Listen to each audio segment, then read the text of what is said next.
When the clock struck 3, the laughter of children turned to silence as I watched Mr. Thompson belittle me in front of the other nannies, his words sharp enough to cut. Just last month, his son, Jamie, hadn't taken a single step, yet the moment I played that old song, he stumbled forward, defying everyone's expectations. I'd fought back tears as I picked up my phone, ready to call his mother, and revealed the miracle that was about to unfold. This was my chance to reclaim my dignity and prove that love can heal even the deepest wounds. My name is Marin, and I won't let injustice define me any longer. As I dialed Sarah's number, my heart raced with a mix of anticipation and anxiety. Would she believe me? Would she be willing to embrace the extraordinary moment I had just witnessed? The phone rang, each tone echoing my hope, and then her soft voice broke through. "Marin, is everything okay?" she asked, sounding concerned yet curious. "You sound different." I took a deep breath and began explaining what had happened, trying to convey the excitement and disbelief I felt. "Sarah, you won't believe this. Leo took a step. I was playing that song he loves and he moved, almost like he was dancing." There was a pause on the line, and I could picture her processing the information, her brow furrowed in confusion. "Are you serious?" she finally asked, her tone shifting from skepticism to cautious hope. "I mean, how is that possible?" I quickly reassured her that it was real, that I had witnessed a breakthrough, and urged her to come home as soon as she could. "I think he might just need more than therapy. He needs to feel the music, Sarah. He needs to dance," I said, my voice trembling with conviction. When she arrived home, her eyes were wide with uncertainty, but she followed me to the living room where Leo was playing with his toys. I knelt down beside him, brushing a few strands of hair away from his face. "Hey, Leo," I said softly. "Do you remember that song we danced to? Would you like to hear it again?" His expression lit up, and the sparkle in his eyes reminded me of the hope that lay within him, buried beneath the layers of his condition. As I played the music, a familiar melody filled the air, wrapping around us like a warm embrace. Leo's little face broke into a smile, and he began to sway gently to the rhythm. I took his hands in mine, guiding him, encouraging him to move with the music. "That's it, buddy. Just let the music take you," I said, my voice breaking with emotion. To my astonishment, he began to shift his weight, leaning forward as if the song was pulling him towards something greater. Sarah watched, her eyes brimming with tears, unsure of whether to laugh or cry. It was a moment of pure magic, and I could see her heart aching with a mix of fear and hope. "Look at him, Marin," she gasped, almost as if she couldn't believe the transformation unfolding before her. "This is incredible." With each beat, Leo gained confidence, his little body responding to the melody. I felt a surge of energy, an exhilarating reminder of the power of movement. In that room, we weren't just mother, nanny, and son. We were partners in a dance of dreams and possibilities. I continued to encourage him, each word a gentle push, reminding him that he was capable of more than he realized. Time seemed to slip away as Leo began to take small steps, tiny but filled with determination.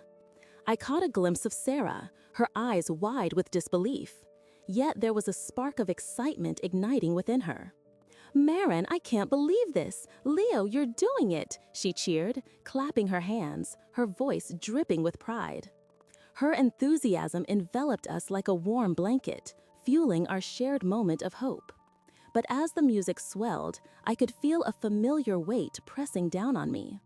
I thought of Thomas, his dismissive laughter still echoing in my mind. And I shuddered at the thought of his arrogance dampening our newfound joy. It was as if he had cast a shadow over our breakthrough, threatening to stifle the light that was beginning to shine through the darkness. "Mommy, I want to dance," Leo declared, his face filled with joy and determination. I could see that he was no longer just playing, he was expressing himself, reaching for something he thought he could never have. I leaned down, whispering into his ear, You can do anything you set your mind to, Leo. Let's show everyone what you can do. With renewed vigor, I stepped back, letting the music wash over us as I encouraged him to take more steps. The world outside faded, and in that moment, it was just the three of us, bound by love and belief.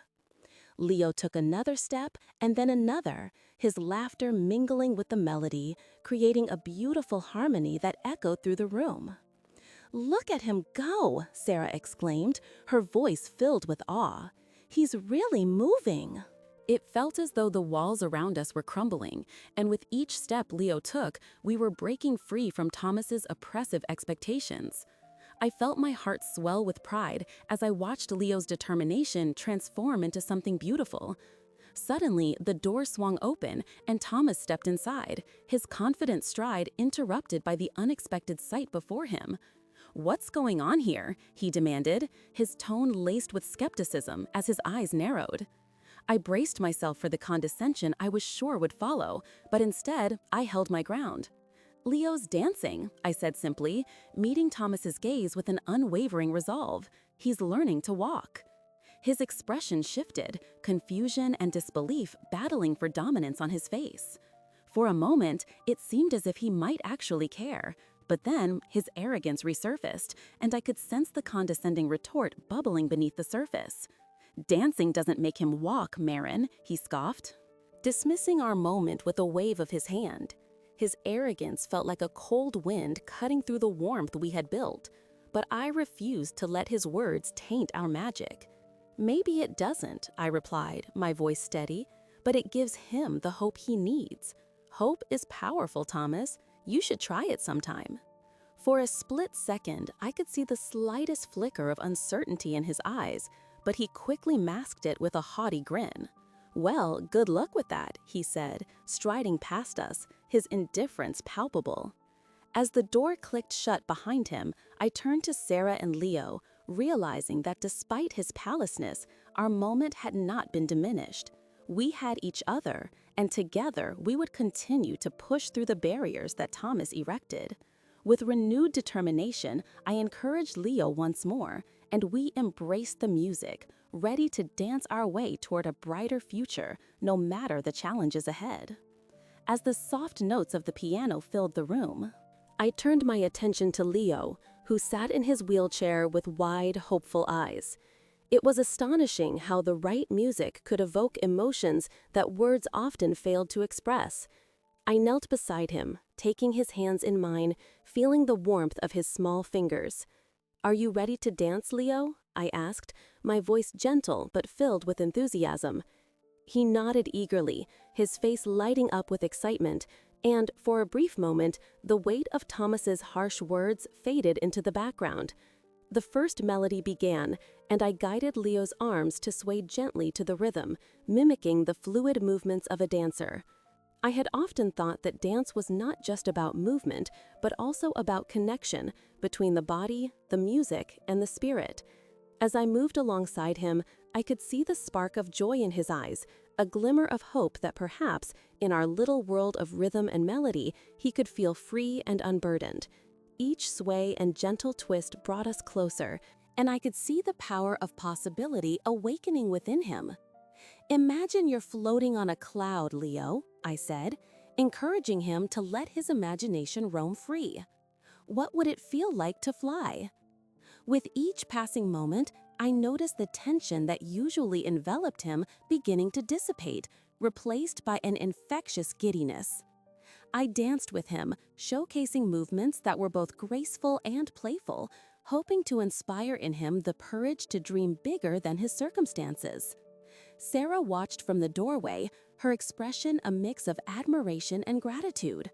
I could see the tears shimmering in her eyes, and it dawned on me that while I was teaching Leo to dance, I was also inviting Sarah to rediscover her sense of hope. The quiet struggle she endured in the shadow of her husband's arrogance had worn her down, but here, in this moment, she seemed to be finding a glimmer of strength. I gestured for her to join us, and after a moment's hesitation, she stepped forward. Together, the three of us became a trio of movement. We formed a circle, spinning and twirling, laughter echoing in the air. I could feel the bond between us strengthening with each shared moment, a fragile but beautiful thread weaving through our lives. As I glanced at Leo, I realized the dance was not merely about physical movement, it was about uniting our hearts and spirits in the face of adversity. "Keep your chin up, Leo," I urged as we transitioned into a new rhythm. "Every step you take, every movement you make counts." I could see him trying to push beyond his limitations, his little legs twitching slightly as he absorbed the music's energy. The excitement was contagious, and I felt my own heart soar with pride at his tenacity. But my mind couldn't help drifting back to Thomas, the man whose disdain for kindness often overshadowed the warmth of our home. I wished he could witness this moment to see the joy and resilience blooming within his family. It was a stark contrast to the cold, businesslike atmosphere he often imposed upon us, and I couldn't help but wonder how he would react if he knew the true power of love and support that surrounded him. As the song transitioned to a slower, more emotive piece, I felt a wave of inspiration wash over me. I knelt beside Leo again, looking deep into his eyes. "You have so much strength inside you, Leo. We just need to find ways to let it shine through." I reached down to hold his legs, gently guiding his movements in sync with the music. "Let's practice moving our feet like this." I demonstrated a simple sliding motion, encouraging him to follow my lead. With every attempt, I could see Leo striving to match my movements, determination etched on his face. Although he couldn't yet walk, his spirit was unyielding. In that moment, I realized he was teaching me just as much as I was teaching him. His will to try, to embrace the challenge, filled me with awe. It was as if we were dancing on the edge of possibility, defying the odds together. As the final notes of the melody faded, I took a deep breath, feeling the warmth of the moment wrap around us like a comforting blanket. Sarah joined me at Leo's side, her eyes shining with pride. "Thank you, Marin," she whispered, her voice thick with emotion. "You're bringing so much light back into our lives." Encouraged by her words, I smiled and replied, "It's not just me, we're all in this together." I could see the hope flickering in her heart, a flame rekindled by our shared experience. Just then, a thought struck me. Perhaps it was time for Sarah to step into her own power and confront Thomas about his behavior. If Leo and I could dance our way through obstacles, then surely she could find her voice amidst the storm. "Sarah," I said, my voice steady, "we have to talk about Thomas. He needs to understand how his actions affect you and Leo." I watched as she processed my words. Fear and determination battling in her eyes. "You deserve to be heard, just like Leo deserves to be supported. You have the strength to advocate for both of you." Her breath caught in her throat, and I could see the wheels turning in her mind. The time had come to break the cycle of silence that had allowed Thomas's arrogance to flourish unchecked. I would stand beside her, and together, we would face the challenge head-on. In that moment, I felt an electric energy charge the air around us, filled with the promise of change. As Leo looked up at us, a determined expression on his face, I realized that this was just the beginning of our journey. With love, courage, and the power of dance, we could reshape our lives and, perhaps, inspire Thomas to recognize the beauty and strength within our family. With our collective will, we would show him that there was a better way to live, a way filled with compassion, understanding, and the undeniable magic of connection. If you're enjoying this story and want to see how it unfolds, consider subscribing. Together, we can continue exploring this journey of hope and resilience. As I stood in the quiet of the living room, the echoes of Thomas's harsh words still rang in my ears. The humiliation felt like a heavy weight on my chest, but I couldn't let it crush my spirit. I focused on Leo, who was playing with his building blocks on the floor, oblivious to the tension that filled the air. Watching him, I was reminded of my purpose here, not just as a nanny, but as someone who could help him find his way to the world beyond his current limitations. "Hey, Leo," I called softly, kneeling beside him. He looked up at me with those bright, innocent eyes, and I felt a surge of affection. "How about we try something different today?" A spark of curiosity lit up his face. "What if we play a game that helps you get strong and move around more?" "Like a superhero?" he asked with a hint of excitement. I smiled, loving how his imagination could turn any situation into an adventure. "Exactly! Superheroes need to train to be strong, right? We can start our own training mission today." As I gathered the supplies, a mat for comfort, some cushions for obstacles, and soft music to set the mood, I felt the thrill of hope bubbling inside me. I had seen what movement could do for Leo during our dance sessions, the way his little body responded to music, how his spirit soared with each rhythm. I wanted to harness that energy and transform it into something that would help him physically as well as emotionally. I set up the living room as an obstacle course. "All right, Leo, our mission is to reach the other side of the room," I said, gesturing dramatically. "But first, we must navigate through the wild cushions of danger." His laughter filled the room as he crawled toward the first cushion, and my heart swelled with pride. Every little effort he made was a victory, and I wanted him to feel that with every inch he moved. As we played, I noticed Sarah watching us from the kitchen, her expression softening. She had been so supportive, trying to create a calm environment for Leo amidst Thomas's relentless demands. I caught her eye and smiled, inviting her to join our little adventure. "Come on, Sarah, you can be our sidekick." She hesitated for a moment, but then put down the dishcloth and walked over, her laughter mingling with Leo's. Together, we cheered for Leo as he pushed himself up to a standing position, gripping the edge of the sofa. I was amazed by his determination. "Look at you, Leo. You're a natural superhero," I encouraged, holding my breath as he took a shaky step forward. In that moment, I felt a shift not just in Leo, but in the room itself. Sarah's presence brought warmth, and I hoped it would penetrate the cold, sterile atmosphere Thomas often created. I wanted to show them that joy could thrive even in difficult circumstances, that our bond could become stronger than the challenges we faced. "Do you think Daddy would want to see me doing this?" Leo asked innocently, glancing toward the hallway where Thomas often retreated, engulfed in his work. The question pierced my heart. Sarah's eyes clouded with uncertainty, reflecting the conflict within her own heart. "Of course he would," I said, my voice steady. "He just needs to see how amazing you are." I believed those words, even as doubt flickered in my mind. Thomas had been so focused on success and the future that he often overlooked the simple, beautiful moments right in front of him. After more attempts and laughter, Leo began to tire, but I could see the fire in his eyes. "Can we do this again tomorrow, Marin?" he asked between breaths, his small frame sagging against the cushions. "Absolutely, little buddy. We'll make it even bigger." "With more obstacles and a dance party at the end," I promised, my heart swelling with pride. But even as I said it, I felt a tinge of fear. Would I be able to keep up this pace?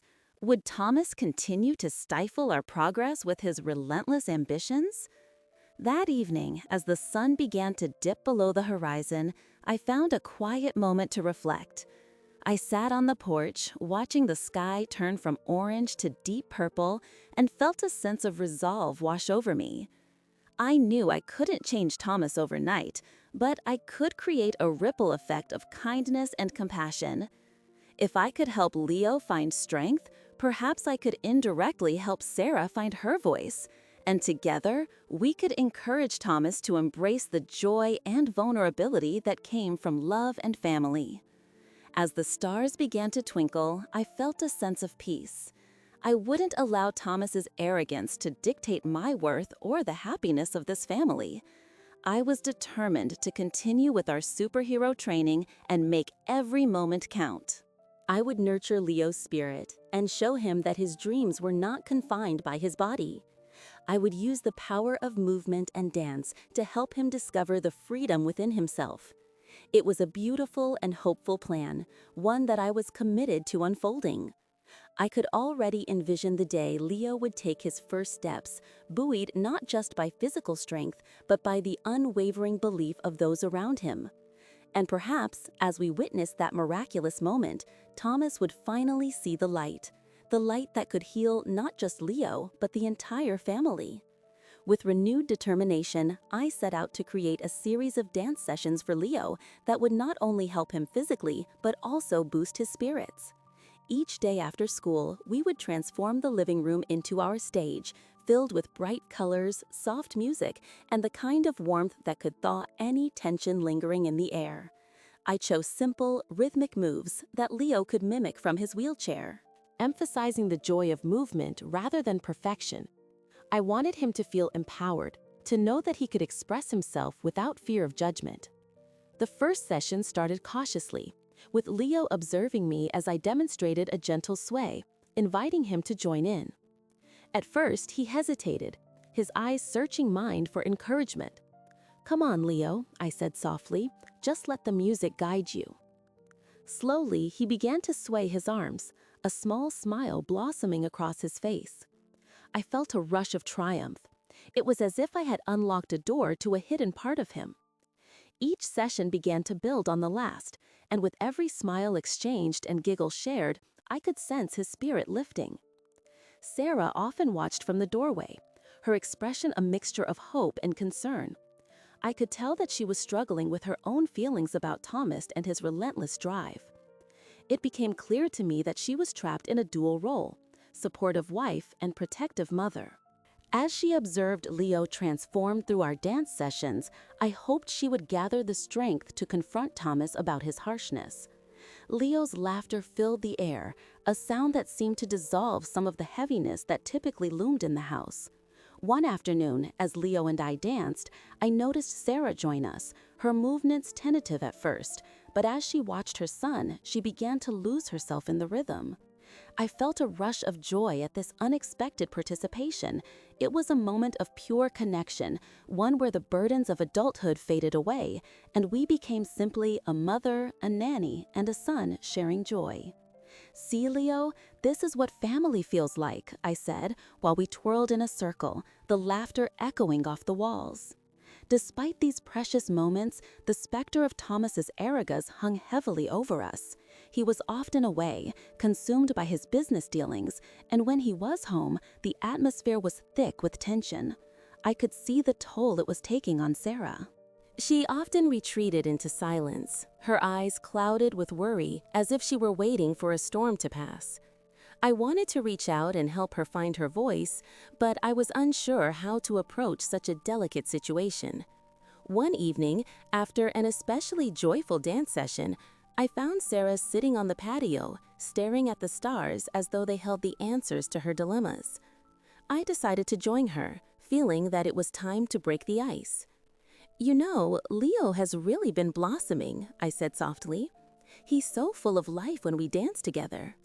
She turned to me, a mix of gratitude and concern in her eyes. "I can see that. It's like he's discovering a part of himself he didn't know was there," she replied, her voice barely above a whisper. Encouraged, I took a breath and continued. "I think there's something really special happening, not just with Leo, but with all of us. It's a chance for you to reconnect with him, to show him that love can move mountains." Sarah nodded, her expression shifting slightly. "I've been so focused on keeping everything together that I forgot to really see him," she confessed, her voice trembling. "And I know Thomas, he's not the man I married anymore." I felt my heart ache for her. It wasn't just Thomas's arrogance, but his inability to recognize the beauty in what we were creating that was hurting them all. "Maybe it's time to remind him of what truly matters," I suggested gently, hoping to inspire her to take action. "You deserve to stand up for yourself and for Leo. He needs a mother who believes in him, and you need a partner who respects you." The words hung in the air, charged with potential. For a moment, I saw a flicker of resolve in Sarah's eyes, as if she were contemplating her next steps in this delicate dance of life. In the following days, I continued to nurture Leo's newfound love for movement, and I watched as he began to express himself more freely. His laughter became louder, more infectious, and I could see the way Sarah drew strength from his joy. But the shadow of Thomas still loomed. His rare appearances at home were marked by dismissive comments about our activities, belittling the very thing that had begun to heal his family. One evening, as I was helping Leo prepare for a particularly special dance session, he looked up at me with those big, hopeful eyes. "Marin, do you think Daddy will ever dance with me?" he asked, his innocence piercing my heart. I hesitated, unsure how to respond without shattering his hope. "I believe he can, Leo," I said finally, "but it's going to take time. You just keep shining, okay? Your light is too bright to be dimmed." He nodded, and for that moment, I could see the determination in his spirit, a reflection of the love I was trying to instill in him. The following week, I sensed a shift in Sarah. After a long conversation with me, she finally decided to confront Thomas about his behavior.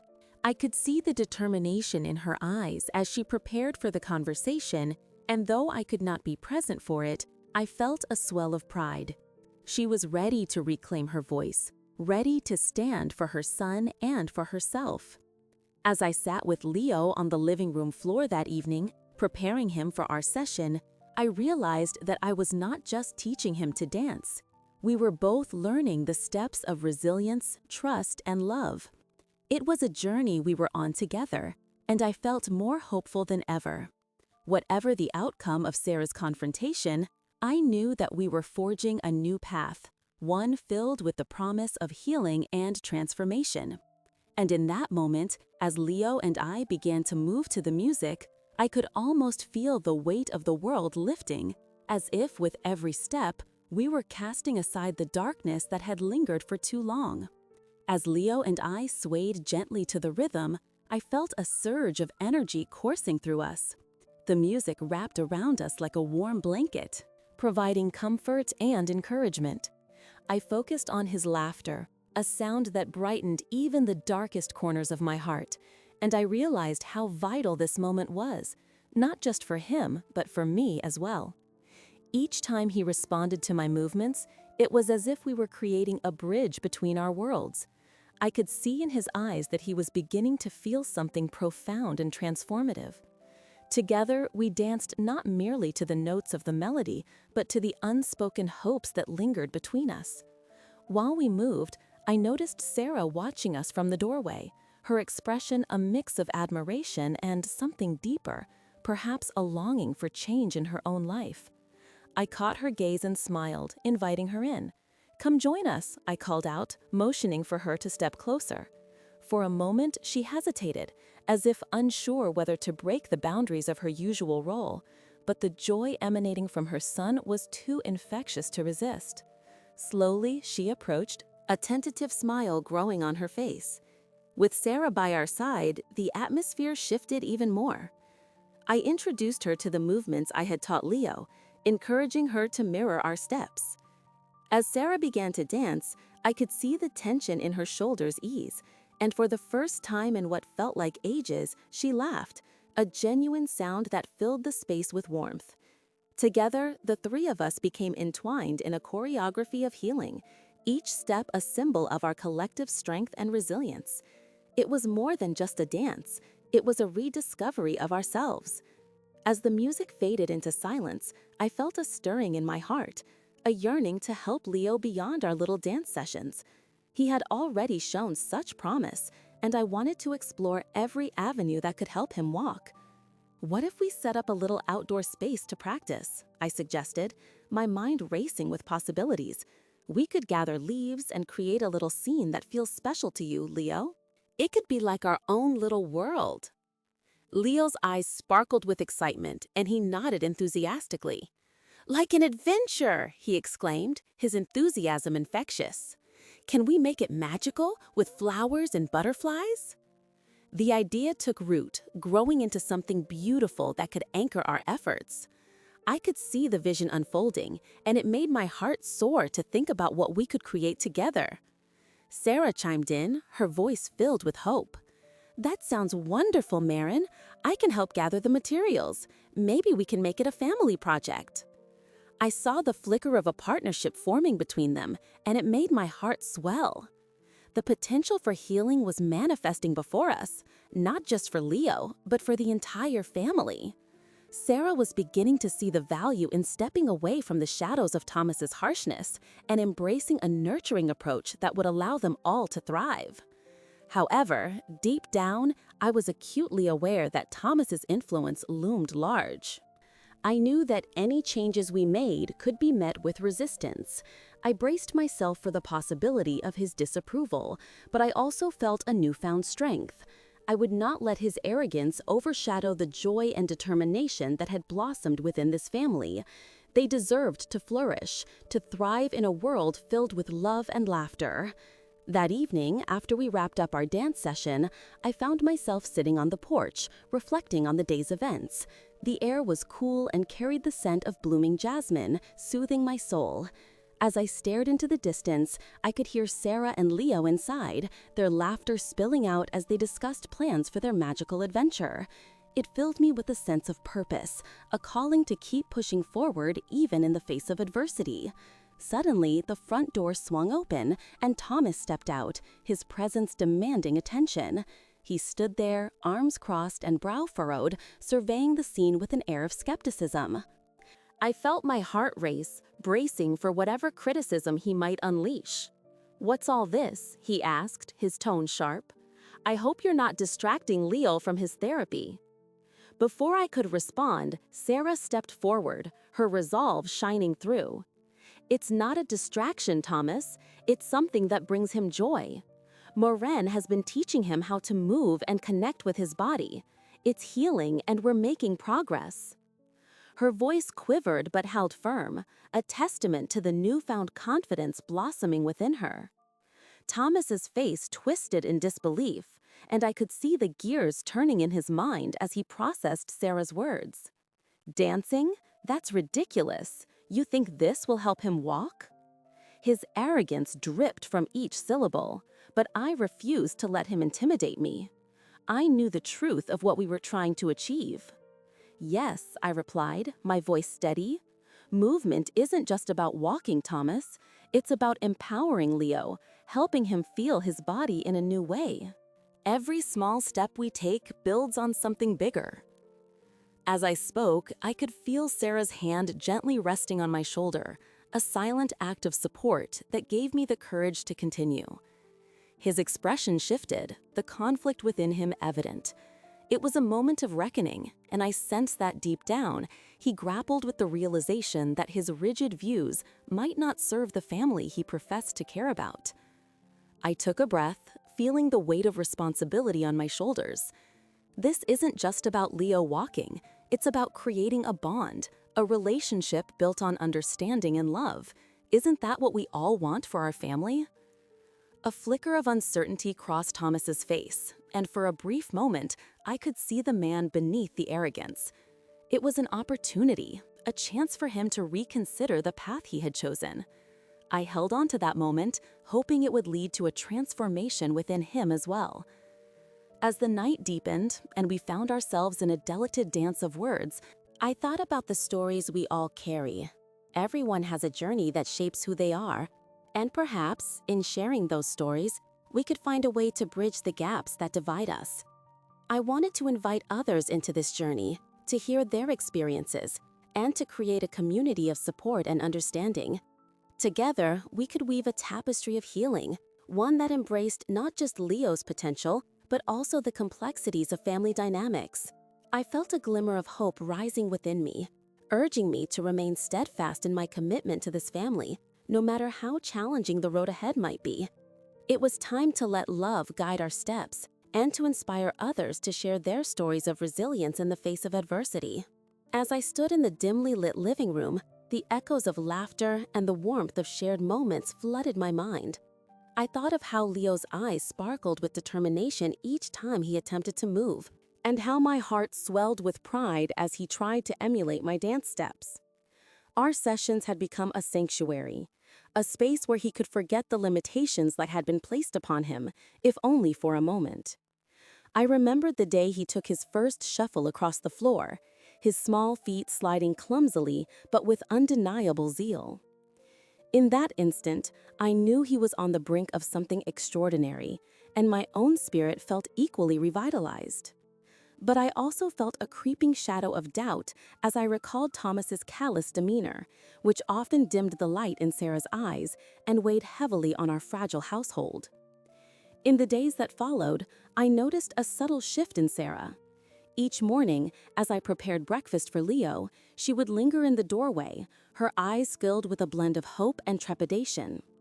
She was a mother caught in the crossfire of love and despair, her heart aching to support her son while grappling with her husband's relentless ambition.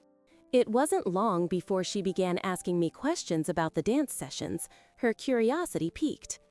"Do you think it could really help him?" she asked one morning, her voice barely above a whisper. I nodded, assuring her that every small movement was a victory, that Leo was learning to trust his body in ways he hadn't before. Soon, Sarah joined us in our practice. At first, she stood awkwardly at the edge of the room, hesitant to step forward. I encouraged her to participate, recognizing that movement could serve as a bridge between us all, something that would unify our fractured family. With each passing day, I witnessed the barriers crumble as Sarah joined Leo in mimicking my steps, her laughter weaving into the rhythm of our sessions. There was an unmistakable magic in those moments when they danced together, a palpable energy that filled the air with possibility. But even as Sarah began to blossom, Thomas remained a storm cloud, casting shadows over our small sanctuary. He would come home late, often frustrated with the world outside, and his presence was like a tidal wave crashing against the fragile island we had created. One evening, I caught him watching Sarah and Leo with a mix of disdain and disbelief as they twirled and giggled in their makeshift dance studio. I could see the tension in his jaw, the way his hands curled into fists. "What on earth are you doing?" he barked, his voice slicing through the joy that had enveloped the room. "Marin," I willed myself to remain calm. "We're just having a little fun, Thomas," I said, my voice steady yet gentle. "Leo is making progress, and it's important that Sarah supports him." The room felt suffocating, the air thick with unspoken words, as I stood my ground. But instead of acknowledging the bond we had forged, Thomas scoffed at the idea of dance as therapy, insisting it was a waste of time. His words stung, and I could see the hurt in Sarah's eyes, a reflection of the turmoil that had been brewing beneath the surface for far too long. The tension between us escalated, and I knew I had to take a stand not just for myself, but for Sarah and Leo. One afternoon, I invited them both to join me for an outdoor dance session in the backyard. I wanted them to experience the freedom of movement surrounded by nature. As we danced beneath the sprawling sky, I caught sight of Leo's grin, his laughter mingling with the rustle of leaves and the soft hum of birds. It felt transformative, as if we were casting off the weight of our daily struggles. In that moment, I made a promise to myself that I would not let Thomas's arrogance extinguish the light we had ignited. However, reality soon crashed back in when Thomas returned home unexpectedly early. His eyes narrowed as he took in the sight of us, and before I could even gather my thoughts, he unleashed a barrage of criticism. "This isn't what my son needs," he snapped, glaring at Leo as if he were a disappointment. My heart raced with anger, but I couldn't let his harsh words break the bond we had built. I stepped forward, determined to defend the joy that we had discovered together. "It is exactly what he needs, Thomas. He is learning to believe in himself, and that is invaluable." For a moment, silence enveloped us, and I dared to hope that my words might resonate with him. Instead, he turned on me with vehemence, his voice rising. "You think you know what's best for my family? You're just the nanny." The finality of his statement hung in the air, and I felt a deep ache in my chest. I had poured my heart into this family, and his contempt felt like a direct attack not only on me, but on everything we had accomplished together. But as I glanced at Sarah and Leo, I knew I could not back down. Their eyes were filled with a mix of fear and hope, and I realized that standing up for them meant more than my own dignity. Leo is capable of so much more than you give him credit for, and he needs support, not scorn, I said, my voice unwavering. If you can't see that, perhaps you need to reassess your priorities. The silence that followed felt electric, charged with emotions that had long been buried. I could see the conflict playing out in Thomas's expression, a flicker of doubt crossing his features. He opened his mouth to respond, but I chose not to wait for his words. Instead, I turned to Leo, offering him my hand. Let's show him what we've been working on. With a hesitant nod, Leo took my hand, and as we began to dance, I could sense the shift around us. Sarah joined in, and slowly, even Thomas fell silent, watching as we moved together in harmony. In that moment, I knew that love and resilience would triumph over arrogance, and that together, we could create a future where Leo would not just dream of walking, but would one day run free.